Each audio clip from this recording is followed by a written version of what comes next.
Hello everyone, myself Rehan Ahmad.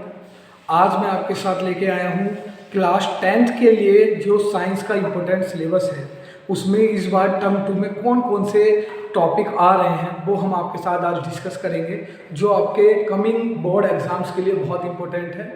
So let's start. आप मेरी chemistry classes में रेहान सर चैनल से जुड़े रहिए।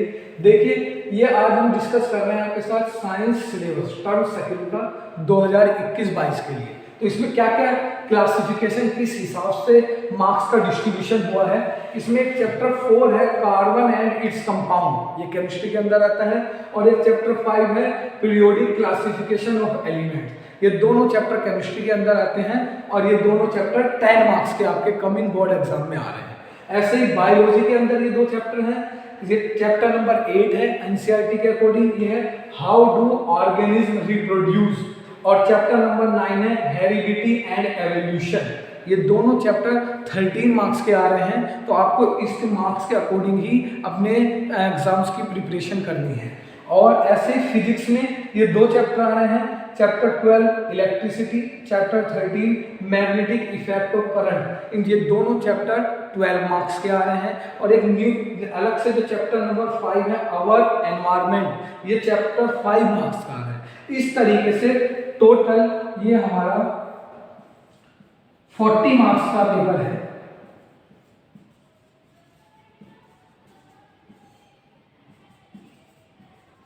तो आप लोगों को स्टूडेंट इन एग्जाम के मार्क्स के अकॉर्डिंग अपने एग्जाम्स की तैयारी करनी है। जैसे केमिस्ट्री इस बार ओनली 10 मार्क्स की आ रही है, फिजिक्स और आपकी बायोलॉजी ज़्यादा मार्क्स की आ रही है, तो इन पे आपको फोकस करना है अकॉर्डिंग टू मार्क्स। अगर आप केमिस्ट्री को ज़्यादा पढ़ लेंगे, फिजिक्स को छोड़ देंगे, तो आपके मार्क्स कम आएंगे, फिर आप एग्जाम में सभी क्वेश्चंस अटेम्प्ट नहीं कर पाएंगे। इसलिए मैंने आपके साथ ये मार्क्स डिस्ट्रीब्यूशन शेयर किया है, जिससे आप मार्क्स के अकॉर्डिंग कौन सा चैप्टर कितने मार्क्स का आ रहा है, उसके अकॉर्डिंग आप अपने एग्जाम की प्रिपरेशन कर सकें। सो अब मैं आपके साथ इसमें ये डिस्कस करने जा रहा हूँ कि कार्बन एंड इट्स कंपाउंड में कौन से इंपॉर्टेंट टॉपिक्स हैं जिनसे क्वेश्चंस बनेंगे, और पीरियोडिक क्लासिफिकेशन ऑफ एलिमेंट्स में कौन से टॉपिक्स होंगे जिनसे क्वेश्चंस बनेंगे, और मैं आपके साथ वो इंपॉर्टेंट क्वेश्चंस भी डिस्कस करूंगा। तो आप मेरी वीडियो के साथ जुड़े रहिए और मेरी वीडियो को लाइक करिए, मेरे चैनल को सब्सक्राइब करिए। सो स्टूडेंट्स, तो अब मैं आपके साथ chapter 4 carbon and its compound के जो केमिस्ट्री के अंतर्गत आता है, इसके इंपॉर्टेंट टॉपिक्स बता रहा हूँ। इसमें एक इंपॉर्टेंट टॉपिक है इलेक्ट्रॉन डॉट स्ट्रक्चर, और दूसरा इंपॉर्टेंट टॉपिक है टेट्रावैलेंसी एंड कैटिनेशन, और थर्ड इंपॉर्टेंट टॉपिक है होमोलोगस सीरीज। ये आपके कमिंग बोर्ड एग्जाम्स के लिए बहुत इंपॉर्टेंट है। इससे क्वेश्चंस लगभग हर साल बन रहे हैं। ये मैंने लास्ट 10 ईयर के क्वेश्चंस पेपर की स्टडी करी, उसके बिहाफ पे मैं आपके साथ ये टॉपिक डिस्कस करने जा रहा हूँ। अब let's start electron dot structure. तो इलेक्ट्रॉन डॉट स्ट्रक्चर हम डिस्कस कर रहे हैं। सपोज करिए कि एग्जाम में आता है मीथेन का इलेक्ट्रॉन डॉट स्ट्रक्चर ड्रॉ करें, तो पहले मीथेन का फॉर्मूला पता होना चाहिए CH4। फिर हम इसका इलेक्ट्रॉन डॉट स्ट्रक्चर कैसे ड्रॉ करेंगे, इसके लिए हमें कार्बन की पहले एटॉमिक नंबर होता है 6, तो इसको डिस्ट्रीब्यूशन करेंगे इलेक्ट्रॉन का 2,4, हाइड्रोजन का एटॉमिक नंबर होता है 1। तो इस तरीके से हम देख रहे हैं कि इसका ऑक्टेट कंप्लीट करने के लिए इसे 4 इलेक्ट्रॉन्स की रिक्वायरमेंट है, इसलिए कार्बन 4 बॉन्ड्स बनाएगा। हाइड्रोजन के लास्ट में 1 इलेक्ट्रॉन है, इसलिए हाइड्रोजन 2 इलेक्ट्रॉन कंप्लीट करने के लिए 1 बॉन्ड बनाएगा। ये हमें पहले फ्रेंड्स पता होना चाहिए कि कौन सा एटम की वैलेंसी कितनी होती है और वो एटम कितने बॉन्ड बनाता है। इसी के बिहाफ पे देखो, अब मैं ड्रॉ करता हूँ। ये जो एटम कम होंगे उनको सेंटर में रखेंगे, जो एटम ज्यादा हैं उनको हम इसके चारों तरफ इक्वली डिस्ट्रीब्यूट कर देंगे। फ्रेंड्स, अब मैंने क्या बताया कि कार्बन 4 बॉन्ड बनाएगा और हाइड्रोजन 1 बॉन्ड बनाएगा, तो इसके अकॉर्डिंग पहले हम बॉन्ड्स बना देते हैं। ये बॉन्ड्स बना दिए, तो कार्बन ने 4 बॉन्ड्स बना लिए, हाइड्रोजन ने सिंगल बॉन्ड्स बना लिए। तो ये वाली स्ट्रक्चर जो आई है, ये हमारे पास आ गई है बॉन्ड स्ट्रक्चर।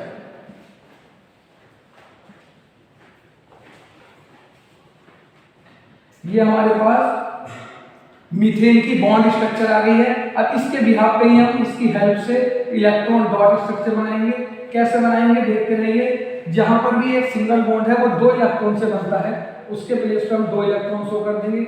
हर एक सिंगल बॉन्ड के प्लेस पे 2 इलेक्ट्रॉन शो कर देंगे, और इस तरीके से हाइड्रोजन के 2 इलेक्ट्रॉन कंप्लीट कर लेंगे, सर्किल कर देंगे। हाइड्रोजन के 2 इलेक्ट्रॉन और H सिंबल, हाइड्रोजन के 2 इलेक्ट्रॉन और H सिंबल। अब ऐसे जब कार्बन को कंप्लीट करेंगे तो सिर्फ इलेक्ट्रॉन्स लेंगे, ये इस तरीके से हम इलेक्ट्रॉन्स लेंगे। तो इस तरीके से आप फ्रेंड्स देख रहे हैं कि हमारी ये जो है मीथेन की इलेक्ट्रॉन डॉट स्ट्रक्चर बनकर रेडी हो गई है। ये एग्जाम के पॉइंट ऑफ व्यू से बहुत इंपॉर्टेंट है। जो मैंने पहले बॉन्ड स्ट्रक्चर बनाई थी उसकी हेल्प से इलेक्ट्रॉन डॉट स्ट्रक्चर बनाई है। इस तरीके से आपको स्टूडेंट्स एक इलेक्ट्रॉन डॉट स्ट्रक्चर का क्वेश्चन देखने को मिल जाएगा, आप उसकी तैयारी करते रहना। मैंने तो सिर्फ एक एग्जाम्पल के तौर पर मीथेन लिया है, ऐसे अगर मैं एक सेकेंड एग्जाम्पल ले लूँ जो और इम्पोर्टेंट है स्टूडेंट, सपोज आपके अगर हमें ये दे देता है इथाइन। इथाइन का मीन्स है 2 कार्बन एटम और ट्रिपल बॉन्ड आएगा क्योंकि इसमें क्या है Y और इस पर इधर आ जाएंगे H। इस तरीके से ये इसकी बॉन्ड स्ट्रक्चर बन जाएगी। अगर इसका फॉर्मूला पूछे तो 2 कार्बन हो गए, 2 हाइड्रोजन। तो आपको बोर्ड एग्जाम में जो क्वेश्चन मिलेगा इथाइन और उसको फॉर्मूला लिखा होगा और बॉन्ड स्ट्रक्चर बनानी है तो ये बना लेंगे हम, और इलेक्ट्रॉन डॉट स्ट्रक्चर इसी के हेल्प से बन जाएगी। हम क्या करेंगे, ये इस तरीके से पहले इन एटम्स को ड्रॉ करेंगे जो जैसे बना हुआ है। स्टूडेंट्स मैंने बताया कि एक बॉन्ड के प्लेस पे क्या लेना है, 2 इलेक्ट्रॉन लेने हैं। ऐसे ही 3 अगर बॉन्ड है तो इनके प्लेस पे कितने इलेक्ट्रॉन लेंगे हम, 6। एक के लिए 2 बॉन्ड्स के लिए 4, 3 बॉन्ड के लिए 6 इलेक्ट्रॉन हम लेंगे, जिसमें से 3 इस कार्बन एटम के, 3 इस कार्बन के। एक जो सिंगल बॉन्ड होता है उसमें एक इस वाले एटम का इलेक्ट्रॉन है, एक इस इधर वाले एटम का इलेक्ट्रॉन है। तो इसी तरीके से सिंगल बॉन्ड है तो इसके प्लेस पर हमने 2 इलेक्ट्रॉन ले लिए। अब हम इसको सिर्फ इलेक्ट्रॉन को लेके इसकी बैलेंसी कंप्लीट कर देंगे, इधर इलेक्ट्रॉन को लेके इसकी बैलेंसी कर देंगे। अब इस कार्बन को लेंगे तो सिर्फ ये वाले इलेक्ट्रॉन्स लेंगे और इधर से इलेक्ट्रॉन्स लेंगे, ये कार्बन और ये हाइड्रोजन नहीं लेंगे। ऐसे ही ये वाला कार्बन जब लेंगे तो इसके सिर्फ हम ये इलेक्ट्रॉन्स लेंगे, इधर के इलेक्ट्रॉन्स लेंगे, ये हाइड्रोजन और कार्बन नहीं लेंगे। तो स्टूडेंट्स देखिए कार्बन के जो अंदर जो ऑर्बिट बना है इसमें सर्किल में कितने इलेक्ट्रॉन हैं, 6 और 2 8। ऐसे इस वाले 6 और 2 8, हाइड्रोजन के लिए 2। तो इनकी बैलेंसिंग कंप्लीट हो गई है। इस तरीके से ही हमने इथाइन का इलेक्ट्रॉन डॉट स्ट्रक्चर आपके साथ डिस्कस किया है। ये बोर्ड के एग्जाम, कमिंग बोर्ड एग्जाम्स के लिए बहुत इंपॉर्टेंट है। इसी तरीके से एक और मैं इंपॉर्टेंट टॉपिक आपके साथ इलेक्ट्रॉन डॉट स्ट्रक्चर का डिस्कस कर रहा हूँ, CO2 की इलेक्ट्रॉन डॉट स्ट्रक्चर कैसे बनाएंगे। तो अब हम CO2 कार्बन डाइऑक्साइड, तो C में देखेंगे, C हम जो एटम है सेंटर में लिया, बाकी एटम्स को हमने साइड में ले लिया। अब इसकी बैलेंसिंग के अकॉर्डिंग कार्बन 1 बॉन्ड बना, ये टोटल 4 बॉन्ड बनाता है, ऑक्सीजन 2 बॉन्ड बनाता है। ऑक्सीजन 2 बॉन्ड कैसे बनाएगा, O का एटॉमिक नंबर होता है 8, इलेक्ट्रॉनिक कॉन्फ़िगरेशन 2,6। लास्ट में स्टूडेंट्स इसके 6 इलेक्ट्रॉन है तो इसको ऑक्टेट कंप्लीट करने के लिए 2 इलेक्ट्रॉन की और रिक्वायरमेंट है, इसलिए ऑक्सीजन 2 बॉन्ड बनाएगा। और कार्बन को मैंने अभी आपके साथ डिस्कस किया था कि कार्बन का एटॉमिक नंबर 6 होता है, 2,4, इसके लास्ट में 4 इलेक्ट्रॉन है, इसलिए इसको 4 और इलेक्ट्रॉन की रिक्वायरमेंट है अपना ऑक्टेट कंप्लीट करने के लिए। तो ये इनकी हमने क्या बना ली, बॉन्ड स्ट्रक्चर। अब ऐसे ही अगर इसकी इलेक्ट्रॉन डॉट स्ट्रक्चर बनानी है तो क्या करेंगे हम ये जो 2 बॉन्ड है इनके प्लेस पे हम क्या ले लेंगे, एक बॉन्ड के लिए 2 इलेक्ट्रॉन लेते हैं तो 2 बॉन्ड के लिए लेंगे 4 इलेक्ट्रॉन, लेकिन इक्वल लेंगे दोनों साइड। ऐसे ये 2 है तो 2 इलेक्ट्रॉन इस साइड, 2 इलेक्ट्रॉन इस साइड। बाकी ऑक्सीजन के लास्ट में था 6 और इसमें केवल 2 इलेक्ट्रॉन शेयर करे हैं तो 4 इलेक्ट्रॉन हम इसके साइड में बना देंगे। ऐसे ही इस वाले ऑक्सीजन के लिए 2 शेयर कर लिए इसने, 6 में से 4 बचे वो साइड में बना देंगे। अब हम स्टूडेंट्स इसको अगर सर्किल करें तो इस तरीके से ऑक्सीजन के सर्किल में 8 इलेक्ट्रॉन हो गए हैं, इधर इस वाले ऑक्सीजन के ऑर्बिट में 8 इलेक्ट्रॉन हो गए हैं। अब कार्बन वाले एटम को देखेंगे, सिर्फ हम इलेक्ट्रॉन्स लेंगे, ये एटम से नहीं लेंगे।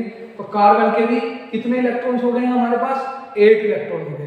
इस तरीके से हमने जो एक इंपॉर्टेंट टॉपिक डिस्कस किया है इलेक्ट्रॉन डॉट स्ट्रक्चर, मैंने मीथेन की इलेक्ट्रॉन डॉट स्ट्रक्चर, इथाइन की, CO2 की इलेक्ट्रॉन डॉट स्ट्रक्चर आप लोगों के साथ डिस्कस की है। ऐसी और इंपॉर्टेंट स्ट्रक्चर्स हैं वो आप डिस्कस करते रहे, आप अपना स्टडी करते रहिए। और अगर उसमें कोई प्रॉब्लम आती है तो आप कमेंट सेक्शन में मुझसे पूछ सकते हैं, मैं आपको बता दूंगा और कंपाउंड्स की कैसे स्ट्रक्चर बनेगी। ये मैंने सिर्फ आपके साथ एक बेसिक एग्जांपल लेके इलेक्ट्रॉन डॉट स्ट्रक्चर डिस्कस किया है। ऐसे ही अब इसका जो नेक्स्ट टॉपिक है वो मैं आपके साथ डिस्कस कर रहा हूँ। दूसरा इंपॉर्टेंट टॉपिक मैंने क्या बताया है, टेट्रावैलेंसी। टेट्रा वैलेंसी का मतलब होता है कि कार्बन में इसका एटॉमिक नंबर 6 2, 4 की अपना ऑक्टेट कंप्लीट करने के लिए 4 इलेक्ट्रॉन्स की रिक्वायरमेंट है। तो कार्बन के साथ या किसी भी अन्य एटम के साथ 4 बॉन्ड बना सकता है। वो 4 बॉन्ड हमारे सिंगल में भी हो सकता है, 4 सिंगल बॉन्ड बना सकता है, या 2 डबल बॉन्ड बना सकता है, या 3 एक ट्रिपल और एक सिंगल बॉन्ड बना सकता है। ओवरऑल कार्बन को 4 बॉन्ड बनाने हैं अपना ऑक्टेट कंप्लीट करने के लिए। तो कार्बन की वैलेंसी 4 होती है। इस प्रॉपर्टी को हम क्या बोलते हैं? Tetra valency. टेट्रा मींस 4 और वैलेंसी मींस लार्ज सेल में जितने नंबर ऑफ इलेक्ट्रॉन मिलते हैं उनको वैलेंसी बोलते हैं। तो ये हमारे पास टेट्रा वैलेंसी हो गया। ऐसे ही एक और जो टॉपिक है इस चैप्टर का वो है कैटिनेशन। कैटिनेशन का मीनिंग है कि कार्बन में कार्बन के साथ ज्वाइंट होके एक लॉन्ग चेन बना के कंपाउंड्स न्यू कंपाउंड्स बनाने की जो प्रॉपर्टी होती है उसको हम कैटिनेशन कहते हैं। ये प्रॉपर्टी और एटम्स में पीरियोडिक टेबल के नहीं है। ये कार्बन की एक यूनिक प्रॉपर्टी है जिसकी हेल्प से कार्बन के साथ लॉन्ग चेन के कंपाउंड्स बना सकता है। इस प्रॉपर्टी को हम कैटिनेशन बोलते हैं।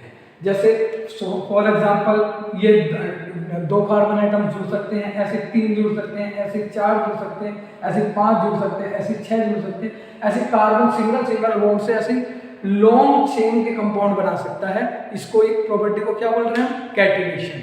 ऐसे ही एक इसमें और इंपॉर्टेंट टॉपिक है इस चैप्टर का, उसका क्या नाम है? Homologous series.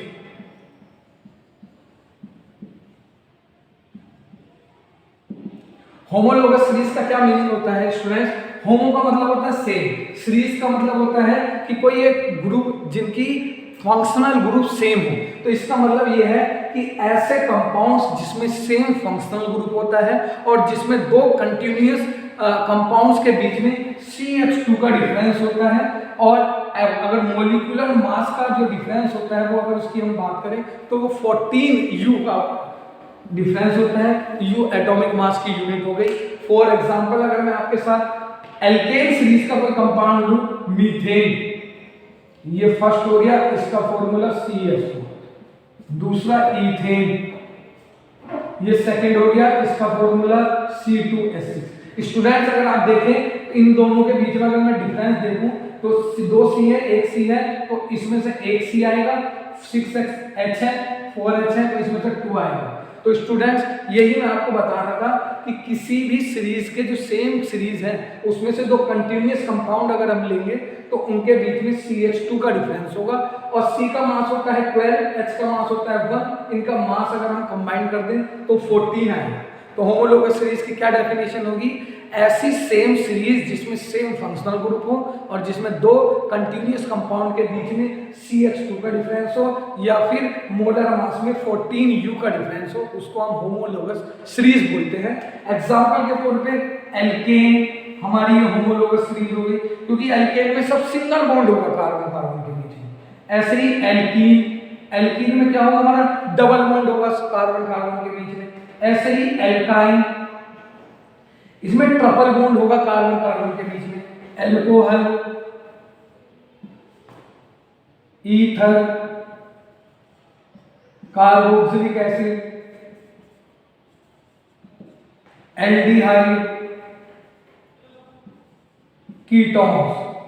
तो स्टूडेंट्स ये इतने सारे हमारे होमोलोगस सीरीज के एग्जांपल्स हैं जो मैंने आप लोगों के साथ डिस्कस करे हैं। अगर एग्जाम में आता है तो आपको सिर्फ 2 लाइन की डेफिनेशन, ये पॉइंट्स और 1-2 इनमें से कोई एग्जांपल लिखना है। तो इस तरीके से स्टूडेंट्स देख रहे हैं आपके साथ आज हमने क्या करा, चैप्टर नंबर 4 कार्बन एंड इस कंपाउंड्स के इंपॉर्टेंट टॉपिक डिस्कस करे हैं जो आपके कमिंग कोर्स के लिए इंपॉर्टेंट है। अब फ्रेंड्स आप मेरी वीडियो के साथ जुड़े रहिए, ऐसे ही मैं आपको साथ जो चैप्टर नंबर 5 है उसके टॉपिक्स डिस्कस करूंगा।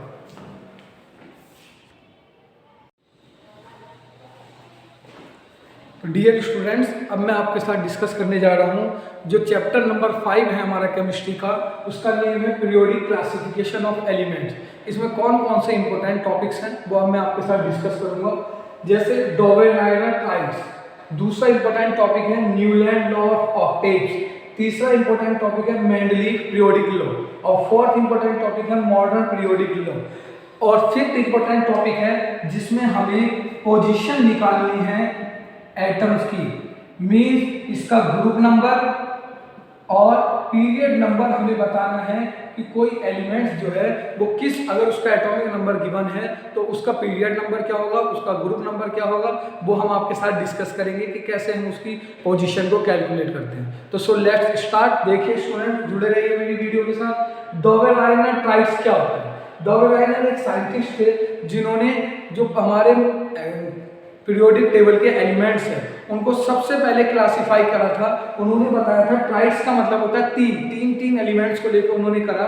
उन्होंने कहा कि अगर तीन एलिमेंट्स हम इस वे में अरेंज करें कि फर्स्ट और थर्ड के एटॉमिक मास का एवरेज वो मिडिल वाले एटॉमिक मास के इक्वल हो। जैसे फॉर एग्जांपल अगर मैं आप LI NA ये मैंने एक एग्जांपल लिया है जिसकी हेल्प से हम डॉवेल-राइनर ट्राइड्स को समझ रहे हैं। इसमें Li का एटॉमिक मास होता है 9, K का एटॉमिक मास होता है 39। अगर हमें इसका मास नहीं पता है तो हम कैसे कैलकुलेट करेंगे? डॉवेल-राइनर ने ये बताया कि फर्स्ट और थर्ड के एटॉमिक मास का एवरेज का मतलब क्या है? उन दोनों को हम सम करके 2 से डिवाइड कर देंगे, ये 7 होता है। इन दोनों का ऐड कर देंगे तो आ जाएगा 46/2 इक्वल में 23। तो ये सोडियम का एटॉमिक मास आ गया हमारे पास 23। तो स्टूडेंट्स इस तरीके से आपने देखा कि डॉवेल-राइनर ने क्या बताया कि हम तीन एलिमेंट्स को इस वे में अरेंज करें कि फर्स्ट और थर्ड के एटॉमिक मास का एवरेज मिडिल वाले मास के इक्वल रहता है। इस रूल को हम बोलते हैं डॉवेल-राइनर ट्राइड्स। इसके लिए ये एक एग्जांपल लिया है। ऐसे ही हम और समझने के लिए इसके लिए हम इसके 2 एग्जांपल्स और हैं जिसमें हम ये लिख सकते हैं ClBrI, ये भी इसका एक एग्जांपल है। और तीसरा इसका एग्जांपल है CaSrBa। ये इस तरीके से स्टूडेंट्स इसके 3 एग्जांपल्स हो गए हैं डॉवेल-राइनर के। पहला एग्जांपल क्या था? LI NaK, ये फर्स्ट एग्जांपल, ये सेकंड एग्जांपल, ये थर्ड एग्जांपल। इस तरीके से इन्हें हमें ये लेना है। ये इसके 3 एग्जांपल्स हैं। अगर एग्जाम्स में डॉवेल-राइनर ट्राइड्स लिखने को आता है तो इनमें से आप कोई सा भी एक एग्जांपल लिख सकते हैं। ये छोटा सा एक डॉवेल-राइनर का रूल्स है जो एग्जाम्स के पॉइंट ऑफ व्यू से बहुत इंपॉर्टेंट है। स्टूडेंट्स मेरी वीडियो के साथ जुड़े रहिए और देखते रहिए। You are watching chemistry classes by Rehan sir. अब ऐसे ही नेक्स्ट रूल है, ये मैं आपके साथ डिस्कस करने जा रहा हूँ, न्यूलैंड्स लॉ ऑफ ऑक्टेव्स। तो न्यूलैंड्स लॉ ऑफ ऑक्टेव्स क्या बताता है?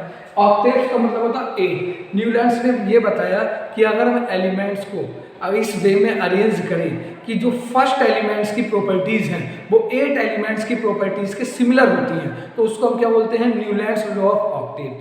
इससे भी एग्जांपल की हेल्प से समझते हैं। देखिए अगर हम इसमें एग्जांपल्स ले लें H, Li, Be, V, C, N, O, F,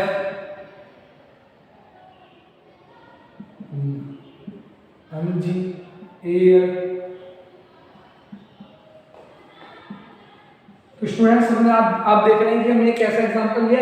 इनको हमने इंक्रीजिंग एटॉमिक नंबर के बेस पर अरेंज कर दिया। इसका एटॉमिक नंबर 1 है, बस 2 और 10 ये हमारी इनर्ट गैसेज है, इनको नहीं लिया है क्योंकि उस टाइम पे इनर्ट गैसेज की डिस्कवरी नहीं हुई थी जब न्यूलैंड्स का लॉ था। तो H, Li, B, C, N, O, F, N जो नियॉन है इनर्ट गैस है उसे छोड़ दिया है। फिर Na, Mg, Al, Si, P, S ये इनके एटॉमिक नंबर हो गए 1, 3, 4, 5, 6, 7, 8, 9। फिर 10 छोड़ देंगे 11, 12, 13, 14, 15, 16। तो न्यूलैंड्स ने बोला कि 1 एलिमेंट्स की प्रॉपर्टी 8 एलिमेंट्स की प्रॉपर्टी के सिमिलर होगी। ऐसे जो जिसके एलिमेंट्स के नीचे आ गया है इनकी फिजिकल और केमिकल प्रॉपर्टीज आपस में सेम होंगी। ये था हमारे पास न्यूलैंड्स लॉ ऑफ ऑक्टेव्स जिसे हमने एक एग्जांपल की हेल्प से समझा। कितना सा है स्टूडेंट, तो थोड़ी सा आपको फोकस करने की जरूरत है। बहुत ही इजी वे में मैं आपको समझा रहा हूँ। अगर एग्जाम्स में आ जाए आपको इसी वे में लिखना है, आपको फुल मार्क्स मिलेंगे। इसी को मैं अपनी वीडियो को कंटिन्यू करते हुए अब नेक्स्ट टॉपिक आपके साथ डिस्कस करने जा रहा हूँ। नेक्स्ट टॉपिक का नाम है मेंडलीव पीरियोडिक लॉ। एक क्वेश्चन और पूछा जाता है कि न्यूलैंड्स के टाइम पे कितने एलिमेंट्स की डिस्कवरी हुई थी। तो स्टूडेंट्स आप याद रखेंगे कितने की डिस्कवरी हुई थी? 56 एलिमेंट्स की डिस्कवरी हुई थी। ये हमारा न्यूलैंड्स के टाइम्स में नंबर ऑफ एलिमेंट्स डिस्कवर्ड है। ऐसे ही मेंडलीव ने जो पीरियोडिक लॉ दिया था उसने क्या किया था, मेंडलीव एक पहले ऐसे साइंटिस्ट हुए हैं जिन्होंने पीरियोडिक टेबल बनाई थी। पीरियोडिक टेबल में ग्रुप्स क्या होते हैं, पीरियड्स क्या होते हैं, ये सबसे पहले हमें मेंडलीव ने ही बताया था। मेंडलीव ने क्या किया था कि मेंडलीव के टाइम पे, ये ध्यान रखिएगा, 63 एलिमेंट्स की डिस्कवरी हुई थी। कितने? 63 एलिमेंट्स की डिस्कवरी हुई थी। ये 1 मार्क्स का क्वेश्चन पूछा जाता है। तो मेंडलीव ने क्या करा कि जितने भी एलिमेंट्स हैं उनको इंक्रीजिंग एटॉमिक मास के बेस पे उनको अरेंज करा।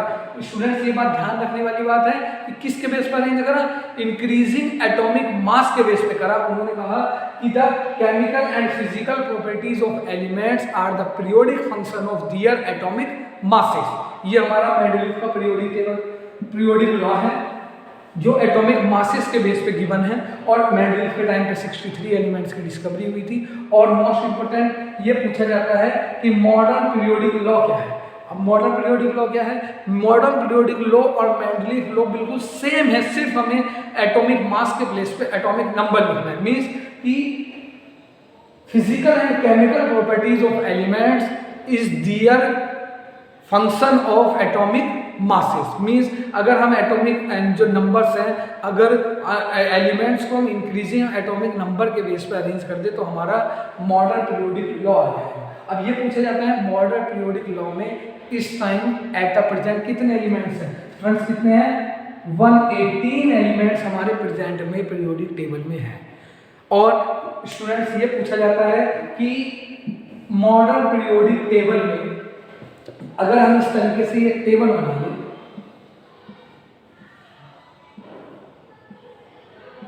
तो जो मॉडर्न पीरियोडिक टेबल है उसमें जो वर्टिकल लाइन है, स्टूडेंट्स कौन सी?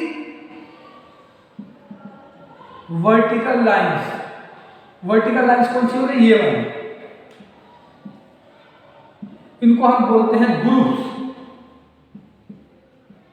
ये ध्यान देने वाली बात है। मॉडर्न पीरियोडिक टेबल में जो वर्टिकल कॉलम है उनको हम क्या बोलते हैं? ग्रुप्स। और टोटल कितने ग्रुप्स हैं पीरियोडिक टेबल में? 18। 1 मार्क्स का क्वेश्चन बनता है। और जो हमारी हॉरिजॉन्टल लाइंस है,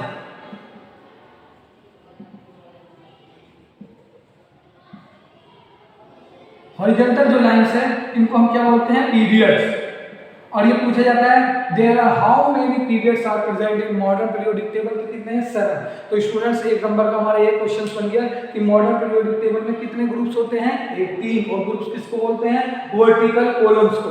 और मॉडर्न पीरियोडिक टेबल में पीरियड्स कितने होते हैं? 7। और पीरियड्स किसको बोलते हैं? हॉरिजॉन्टल लाइंस को हम क्या बोलते हैं? पीरियड्स बोलते हैं। तो स्टूडेंट्स ये हमारा क्वेश्चन पूछा जाता है।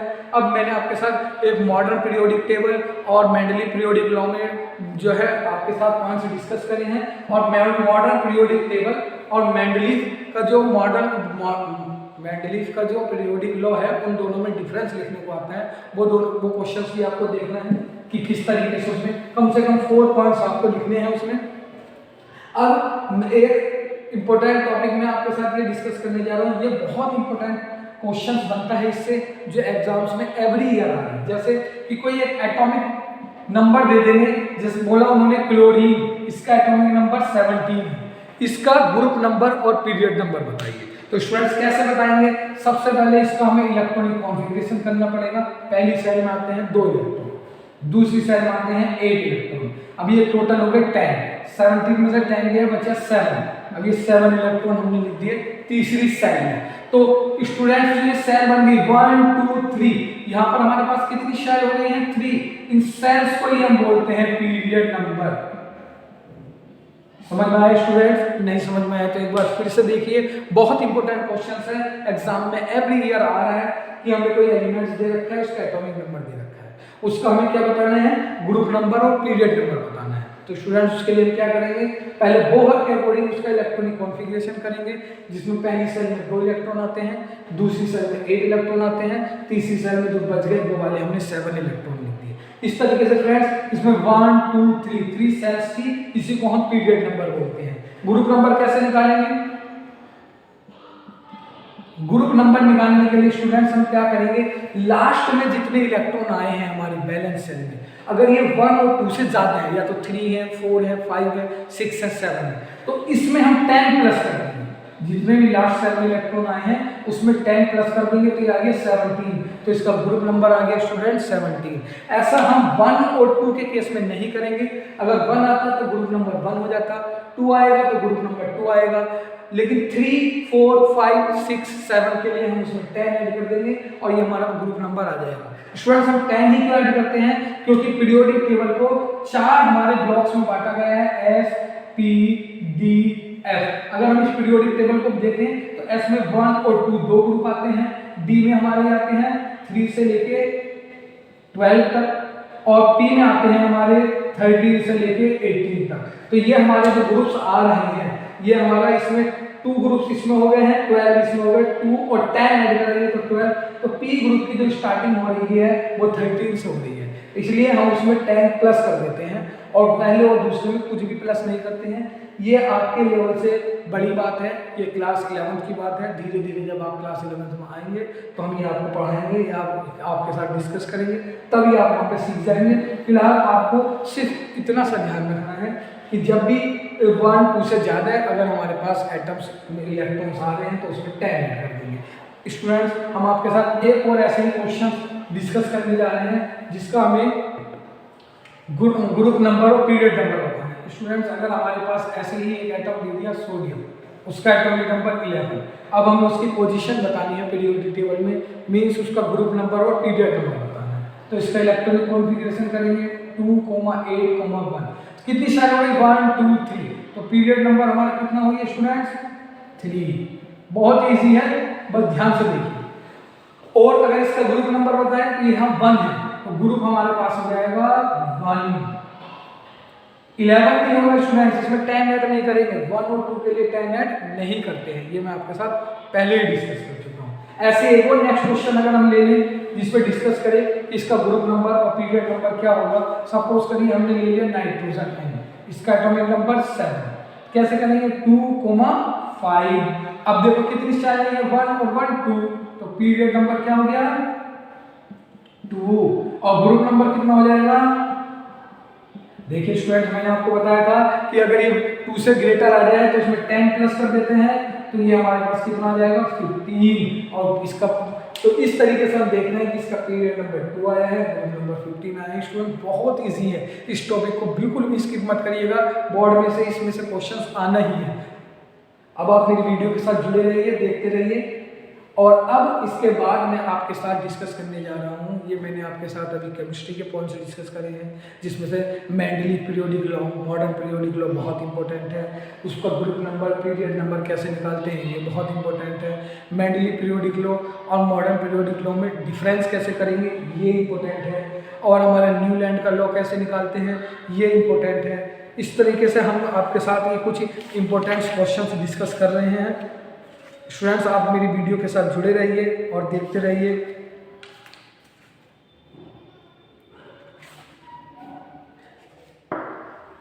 अब मैं आपके साथ इसी वीडियो को कंटिन्यू करते हुए फिजिक्स के कुछ इंपॉर्टेंट टॉपिक्स डिस्कस करने जा रहा हूं।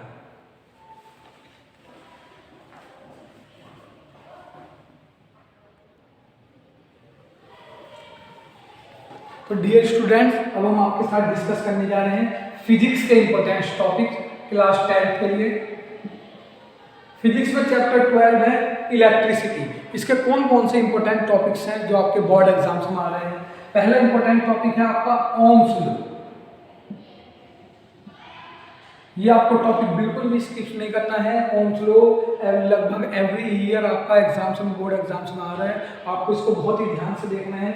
ओम्स लॉ क्या कहता है कि अगर हमारे पास कोई वायर है और उस वायर में अगर हम करंट फ्लो करें आई, तो वायर का जो हमारे इलेक्ट्रोड पोटेंशियल है, या हम इसको बोलेंगे सेल पोटेंशियल जो बोलेंगे V, ये डायरेक्टली प्रोपोर्शनल होता है किसी वायर में होने वाली करंट फ्लो की। मींस कि cell potential is directly proportional to current, जिसे हम बोलते हैं V directly proportional to I at a constant temperature. हमारे टेम्परेचर कांस्टेंट होना चाहिए। अब इसे हम क्या करेंगे V equal I R, proportional का साइन हटा के इक्वल का साइन लिया, तो उसके लिए हमने प्रोपोर्शनल कांस्टेंट ले लिया आई आर।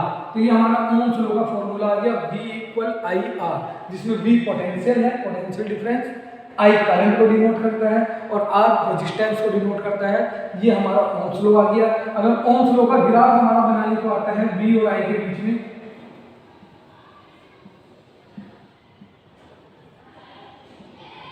हम x एक्सेस पे ले रहे हैं V और y एक्सेस पे ले रहे हैं I, तो जीरो वोल्टेज पे करंट जीरो होगी। जैसे जैसे हम करंट वोल्टेज इंक्रीज करते हैं वैसे वैसे करंट की वैल्यू इंक्रीज होती जाएगी। तो ये लीनियर लाइन आ जाएगा हमारा ओम्स लॉ का ग्राफ। ये अगर किसी का ग्राफ लीनियर लाइन है तो ये ओमिक इंस्ट्रूमेंट को भी डिनोट करता है। अगर किसी का ग्राफ लीनियर नहीं है, कट कट के है या फिर कर्व की फॉर्म में है, तो वो नॉन ओमिक मेटल्स होती हैं या नॉन ओमिक हमारे इंस्ट्रूमेंट्स होते हैं। ये हमारा ओम्स लॉ था जो आपके साथ मैंने डिस्कस करा, ये उसका ग्राफ हो गया। ये बहुत इंपॉर्टेंट टॉपिक है। इसके बाद हमारा जो आता है टॉपिक जो बोर्ड एग्जाम्स में आ रहा है, सेकंड टॉपिक है वो है रेजिस्टेंस।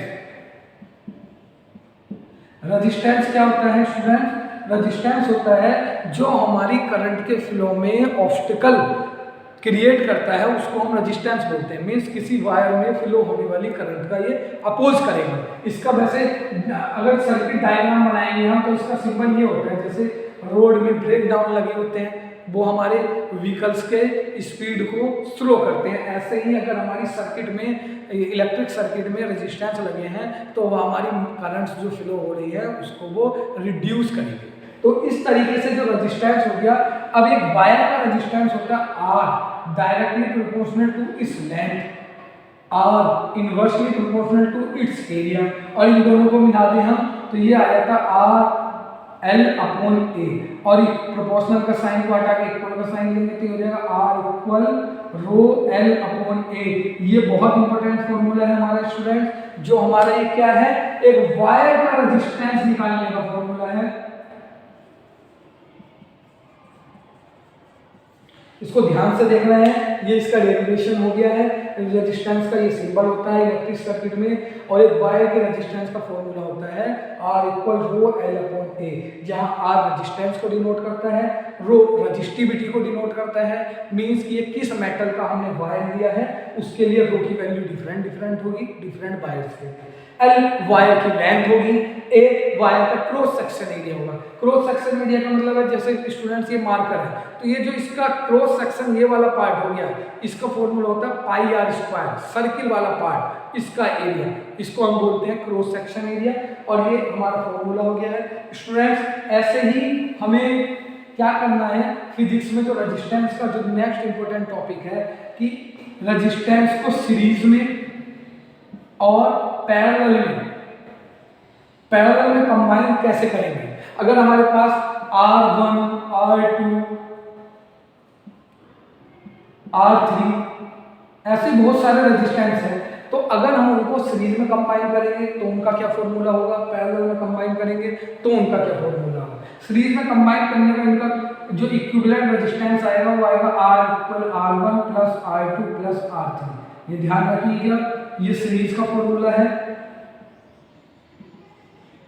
और पैरेलल का फॉर्मूला होता है 1 upon R equal 1 upon R1 plus 1 upon R2 plus 1 upon R3। जितने भी हमारे पास रेजिस्टेंस होंगे उनको इस फॉर्म में हम ऐड करते रहेंगे। तो स्टूडेंट्स उम्मीद कर रहा हूँ कि आपको ये मेरी वीडियो पसंद आ रही होगी। अगर इसमें कोई भी डाउट्स आ रहा है तो आप कमेंट सेक्शन में मुझसे पूछ सकते हैं। ये मैं इलेक्ट्रिसिटी वाले चैप्टर के आपके साथ इंपॉर्टेंट टॉपिक डिस्कस कर रहा हूँ, जिसमें ओम्स लॉ बहुत इंपॉर्टेंट है, वायर का रेजिस्टेंस कैसे कैलकुलेट करते हैं वो इंपॉर्टेंट है, सीरीज और पैरेलल में जो रेजिस्टेंस के इक्विवेलेंट रेजिस्टेंस के फॉर्मूले होते हैं ये ड्राइव करने को भी आते हैं स्टूडेंट्स, तो इनका डेरिवेशन भी देख लीजिएगा, ये बहुत इंपॉर्टेंट है। और फिर इसके बाद जो इंपॉर्टेंट टॉपिक है वो मैं आपको बता रहा हूं।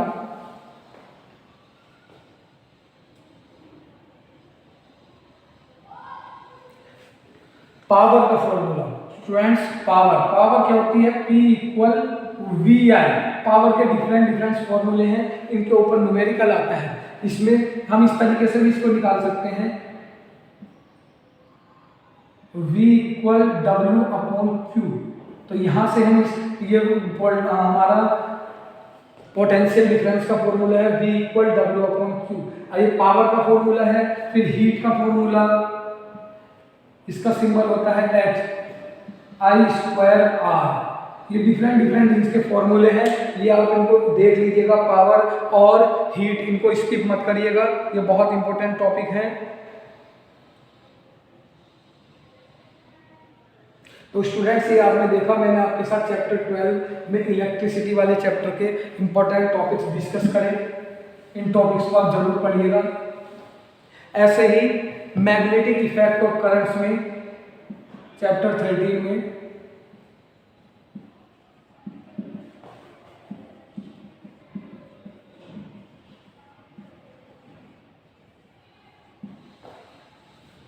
इसमें चैप्टर 13 इसमें क्या क्या इंपॉर्टेंट टॉपिक्स है, इसमें जो मेन इंपॉर्टेंट टॉपिक है स्टूडेंट्स वो आता है फ्लेमिंग लेफ्ट हैंड रूल, और दूसरा इंपॉर्टेंट टॉपिक आता है फ्लेमिंग राइट हैंड रूल। तो दोनों बहुत इंपॉर्टेंट टॉपिक है, इसमें कुछ नहीं करना। अगर हम इस तरीके से डिनोट कर लें कि अगर हम, ये हमारा थंब है, ये मिडिल फिंगर,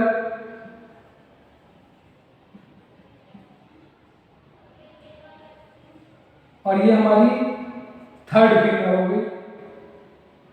तो ये हमारा जो थंब है वो फोर्स को डिनोट करता है, मिडिल फिंगर हमारा मैग्नेटिक फील्ड को डिनोट करेगा, तो जो थर्ड फिंगर होगी हमारी वो डिनोट करती है करंट को। ये हमारा फ्लेमिंग का लेफ्ट हैंड और राइट हैंड रूल होता है FMC, फोर्स, मैग्नेटिक फील्ड और करंट। ये हमारे फ्लेमिंग के लेफ्ट हैंड और राइट हैंड रूल है। लेफ्ट हैंड के लिए डायग्राम अलग बनेगा, राइट हैंड के लिए डायग्राम अलग बनेगा। इसकी हेल्प से हम फ्लेमिंग के लेफ्ट हैंड और राइट हैंड रूल्स को समझ सकते हैं। ये सिर्फ मैं आपके साथ टॉपिक डिस्कस कर रहा हूँ, इनको डिटेल में स्टडी हम बाद में करेंगे। और ऐसे ही इसके बाद जो हमारा नेक्स्ट इंपॉर्टेंट टॉपिक आता है इलेक्ट्रिक मोटर। इलेक्ट्रिक मोटर को जरूर पढ़िएगा स्टूडेंट्स। इसका डायग्राम, इसका प्रिंसिपल क्या होता है, इलेक्ट्रोमैग्नेटिक इंडक्शन। ये इसका प्रिंसिपल, इसका डायग्राम, इसकी थ्योरी 5 मार्क्स का क्वेश्चन से एक हमारा बोर्ड एग्जाम में आता है, तो ये बहुत इंपॉर्टेंट टॉपिक है। ऐसे ही मैग्नेटिक फील्ड लाइन,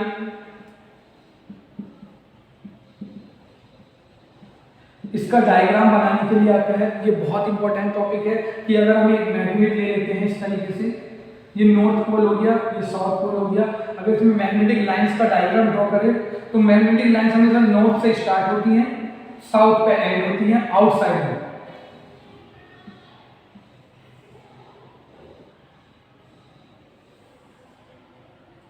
और इनसाइड ये साउथ से नॉर्थ की तरफ रहती है। ये मैग्नेटिक फील्ड, हमारा मैग्नेटिक फील्ड का ये डायग्राम हो गया।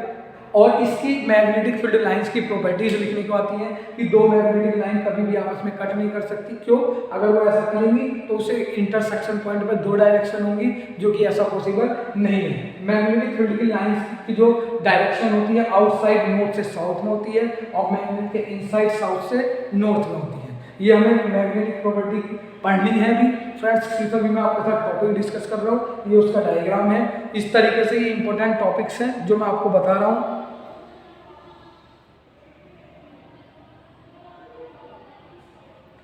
तो फ्रेंड्स, ये तो इंपॉर्टेंट टॉपिक्स थे जो मैंने आपके साथ डिस्कस करे। Fleming left hand rule, Fleming right hand rule, magnetic field का डायग्राम, मैग्नेटिक फील्ड लाइन की प्रॉपर्टीज, इलेक्ट्रिक मोटर्स, और तुम्हारा जो है करंट कैरिंग वायर्स है उसके लिए मैग्नेटिक फील्ड, एक कोयल है उसके लिए मैग्नेटिक फील्ड। ये टॉपिक आपको डिस्कस करने हैं। तो स्टूडेंट्स, आशा करता हूँ कि जो मैं ये वीडियो बना रहा हूँ आपको पसंद आ रही होंगी। अगर कोई भी आपको डाउट्स है तो आप अपना कमेंट सेक्शन में मुझसे पूछ सकते हैं, या मेरे व्हाट्सअप नंबर पे, मैंने आपको पहले भी बताया था, ये मेरा व्हाट्सअप नंबर है।